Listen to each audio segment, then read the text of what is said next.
샬롬 할렐루야. 응답과 축복의 하나님 네 번째입니다. 근본의 문제를 진단할 수 있도록 살인 곧 영적으로 미워하는 마음은 없는지, 배우자 이외의 이성을 볼 때 간음의 마음과 음욕이 일어나지는 않는지, 도적의 마음은 없는지, 이 세 가지 질문을 하였지요. 그러면 항상 기뻐하십니까? 질문이 있습니다. 데살로니가 전서 5장 16절에 사도 바울은 데살로니가 교회에 항상 기뻐하라 당부하였지요. 잦은 고난을 통해서 이것이 성도를 향한 하나님의 뜻임을 절실히 깨달았기 때문입니다. 사도 바울은 항상 기뻐하라고 당부하기에 앞서 주님께서 다시 오시는 그날, 부활의 그날을 생생하게 그려줌으로써 성도들을 충만케 했습니다. 곧 우리는 다시 오실 주님을 바라기에 구원받아 아름다운 천국에 갈 소망이 있기에 항상 기뻐할 수 있는 것이지요.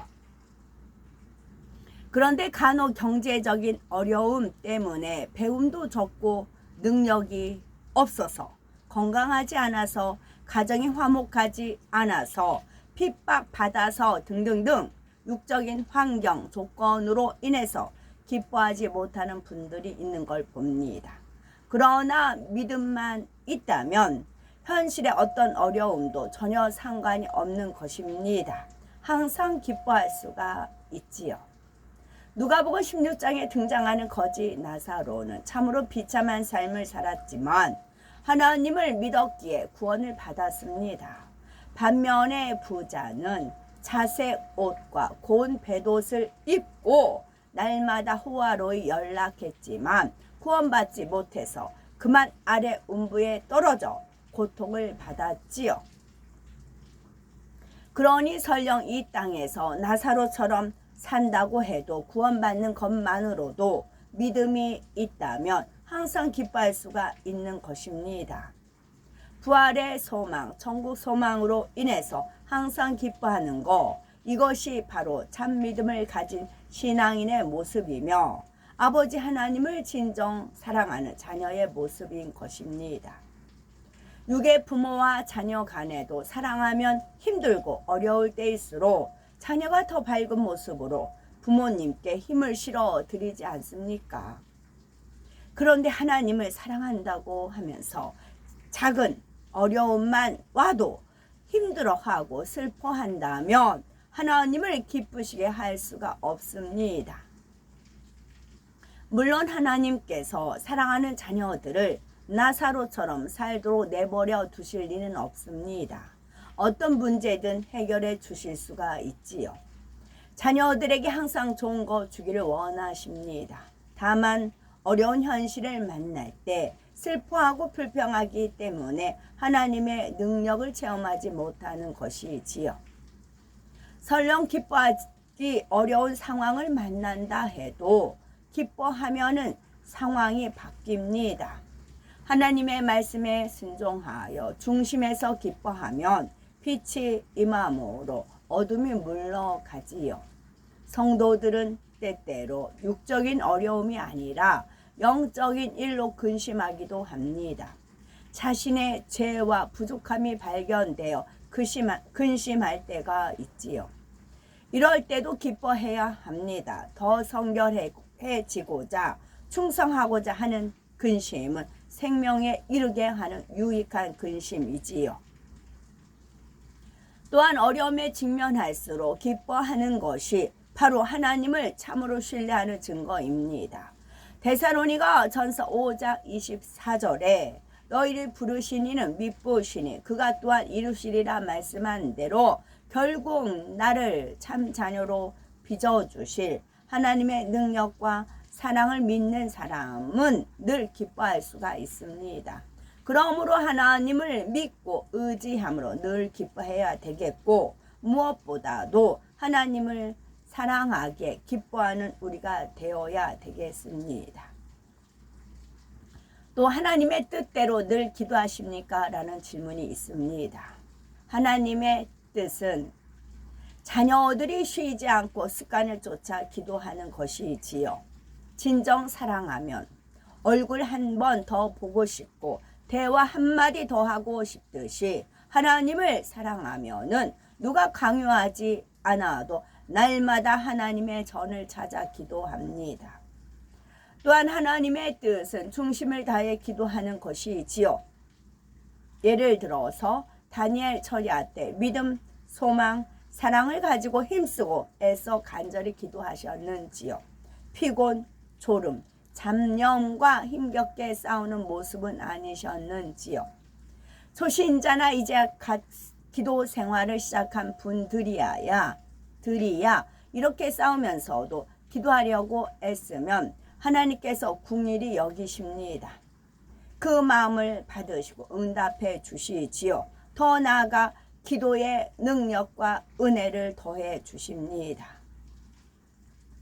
그런데 수년이 지나도록 습관적으로 졸고 중언부언한다면 이제는 달라져야 하지 않겠습니까?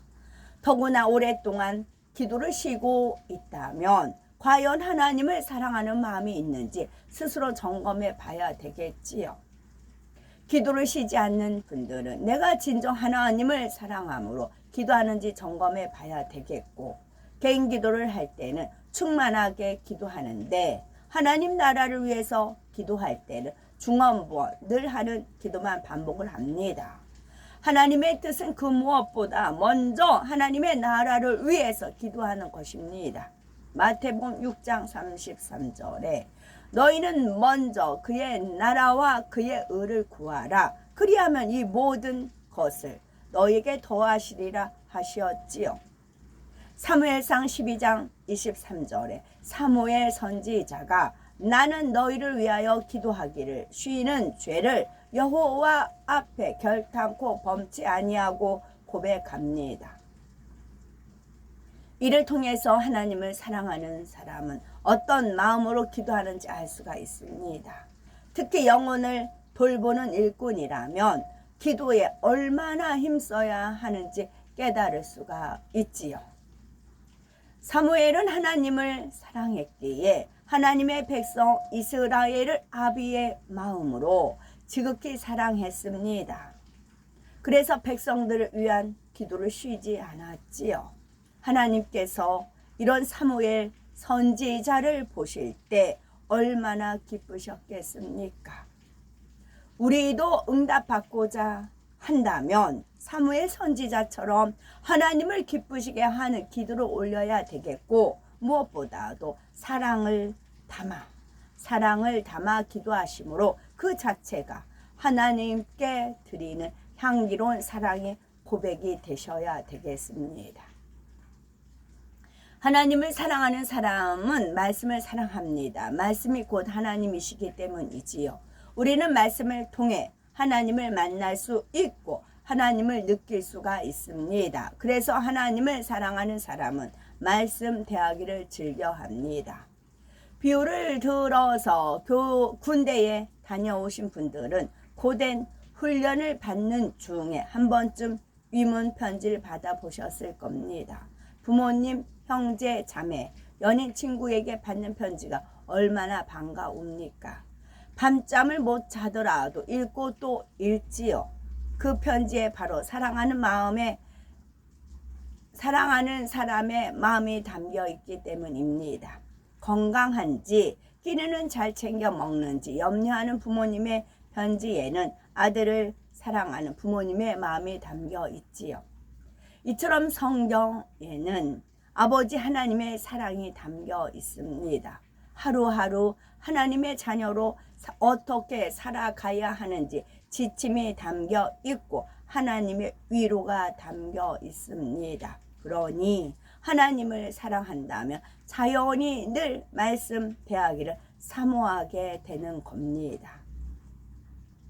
하나님을 사랑하면 하나님의 뜻을 알아 그 뜻대로 행하고 싶어집니다. 그러므로 말씀을 더 많이 알기 위해 늘 말씀을 읽고 듣고 묵상하지요. 또한 말씀은 영혼의 생명을 주는 영혼의 양식입니다. 말씀 자체로서 육신을 입고 이 땅에 오신 예수님께서는 요한복음 6장 51절에 나는 하늘로서 내려온 산떡이니 사람이 이 떡을 먹으면 영생하리라 말씀하셨지요. 따라서 하나님의 말씀을 늘 양식 삼아야지만 영적인 생명을 유지할 수가 있습니다. 이 영의 양식을 항상 섭취하고 계시는지요? 하루 3끼 식사는 꼭 챙겨 드시면서 영의 양식을 쉬어 거르는 모습은 아니신지요? 맛있는 음식을 잘 알아보지만 말씀의 맛을 잘 느끼지 못하는 모습은 아니시는지요? 시편 119편 103절에 주의 말씀의 맛이 내게 어찌 그리 단지요 내 입의 꿀보다 더하니다 라고 고백을 하였지요. 우리도 하나님의 말씀에 순종해서 날마다 주야로 말씀을 묵상하면 이 고백이 바로 나의 고백이 될 겁니다. 영혼의 생명과 능력을 공급하고 마음에 행복을 주는 말씀의 참맛을 느끼게 되는 것이지요. 또한 너희가 즐겨 순종하면 땅의 아름다운 소산을 먹을 것이요 라고 말씀하신 대로 하나님께서 우리에게 순종할 때 주시는 복을 주실 겁니다. 하나님을 사랑하여서 하나님께 사랑받는 사람은 늘 삶의 행복이 넘칩니다. 그러니 항상 주변 사람들에게 입술을 열어 행복의 비결을 전하지요. 또한 하나님을 사랑하는 사람은 영혼들을 사랑합니다. 한 영혼을 천하보다 귀하게 여기시는 하나님의 마음을 헤아리기 때문이지요. 그래서 열심히 전도합니다. 사망을 향해 달려가는 영혼들을 그냥 보고만 있을 수 없어서 어찌하든 하나님께로 인도하려고 하지요.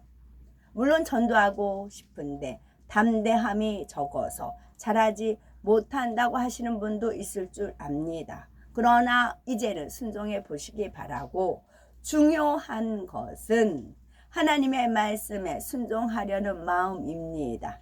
또한 영혼들을 향한 간절한 사랑이지요.